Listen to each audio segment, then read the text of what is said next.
ঘটনার পরপরই সন্ত্রাসী রনি আসামি ফারুক, রুবেল ও শামীমের ব্যবহৃত মোবাইলগুলো তাৎক্ষণিকভাবে নিয়ে নেয়, যেন আইন শৃঙ্খলা বাহিনী তাদেরকে ফলো না করতে পারে বা এটা নিয়ে কোনো কাজ না করতে পারে।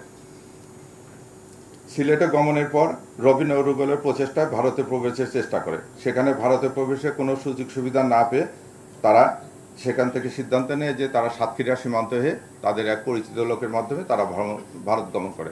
তারা ফেরার পথে সিলেট থেকে রওনা হওয়ার পথে আমরা তাদেরকে নরসিংদী থেকে গ্রেপ্তার করা হয় একটি বাস থেকে।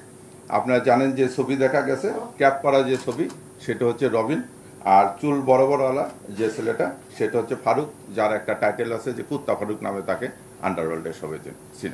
এই ছিল আমাদের উদ্ধার কাজ।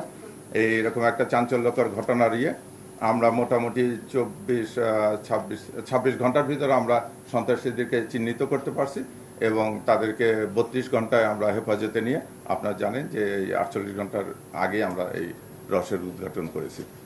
এতে আপনাদের সহযোগিতা ছিল, সাংবাদিক ভাইরা অনেক সহযোগিতা করছে, মানে তাৎক্ষণিকভাবে ওনারা এই ফুটেজগুলো টিভিতে দেওয়ার ফলে অনেক সুবিধা হয়েছে আমাদেরকে, যে পরিচিত আমরা তাদেরকে শনাক্ত করে আমাদেরকে বিভিন্ন জন ফোনও দিয়েছে। রনি এক সময় ছিল মুদির দোকানদার ছিল, মুদির দোকানদার থেকে সে এখন একটা সন্ত্রাসী সংগঠনের নেতা হয়ে গেছে। তাদের সঙ্গে আপনি যে কথাটা বলছেন যে শীর্ষ সন্ত্রাসী ইমন এক সময় রনি এবং মামুন তারা সব একই গ্রুপে ছিল, এটা আমরা প্রাথমিকভাবে জানছি।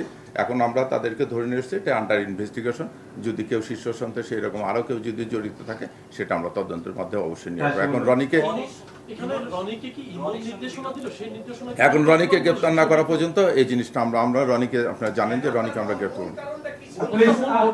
এটা আন্ডারওয়ার্ল্ডের দ্বন্দ্ব, প্রাথমিকভাবে যেটা বলা যাচ্ছে যে আন্ডারওয়ার্ল্ডের দ্বন্দ্ব নিয়ে এটা হয়েছে, কারণ এরা তিনজনই একসঙ্গে ছিল। প্রাথমিকভাবে আমরা এটা নিশ্চিত হয়ে গেছি যে নিহত মামুন, রনি এবং ইমন তারা একসময় এক দলভুক্ত ছিল।